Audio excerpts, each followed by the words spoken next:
Benjamin, parce qu'agressif ou parce que courtois? Oh bah parce que faillot, non?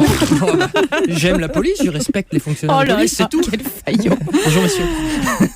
Alors Benjamin, vous nous parlez des différents profils de conducteurs justement. Oui, au moment de s'énerver au volant, il existe en fait 3 profils précis, 3 manières de s'en prendre aux autres, bien à l'abri dans sa voiture. Premier type d'énervement, l'énervement que l'on appellera l'énervement Uber. Qui est déjà monté dans un Uber, c'est que si celui-ci se fait griller une priorité, il ne klaxonnera jamais, pas même un appel de phare, pas de juron, non. Éventuellement, il osera vous lancer à vous, le client assis à l'arrière.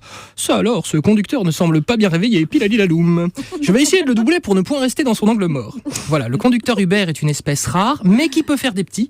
Certains conducteurs peuvent adopter volontairement ce comportement au volant. Un sondage réalisé l'an dernier nous apprenait que 16% des Français affirmaient ne jamais insulter quiconque au volant. 16%, je trouve que c'est beaucoup.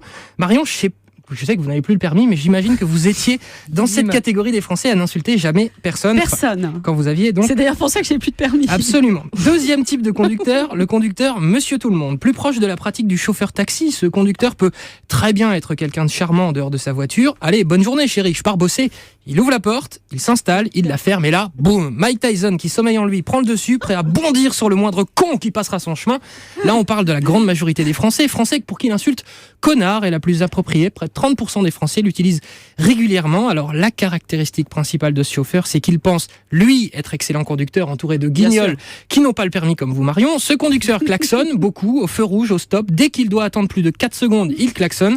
Sur l'autoroute, c'est le type qui devient dingue quand celui devant lui met un peu trop de temps pour se rabattre. Appel de phare, vas-y que je te colle, toujours plus près pour bien te montrer que t'es qu'un connard.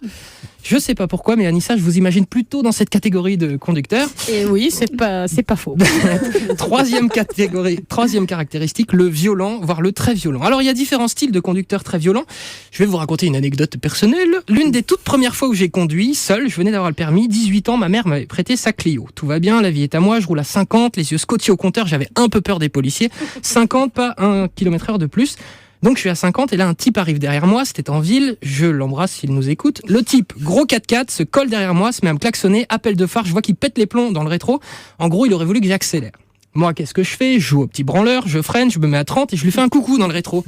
Et là, j'aurais pas dû, il me double, il pile devant moi, il sort de sa voiture, tout est vrai, mesure 1m90, il est chauve, il a l'air dingue, il fait flipper.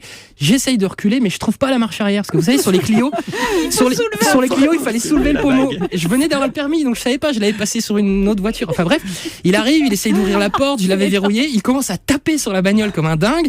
Et là, vas-y, bon, il pète un câble, il hurle, il m'insulte comme si j'avais brûlé sa maison, toutes les insultes y passent. Ensuite, il remonte dans son 4x4, il fait un demi-tour rapide, il fait semblant de me foncer dessus, il s'arrête au dernier moment et il me montre d'un geste de la main, je vais te buter. Petit con, fin de cette histoire sympathique qui m'a appris 2 choses sur la vie. La première, c'est de plus faire le malin quand un mec qui a l'air costaud vous fait des appels de phare. La deuxième, c'est donc qu'il faut apprendre où est la marche arrière avant de démarrer une voiture.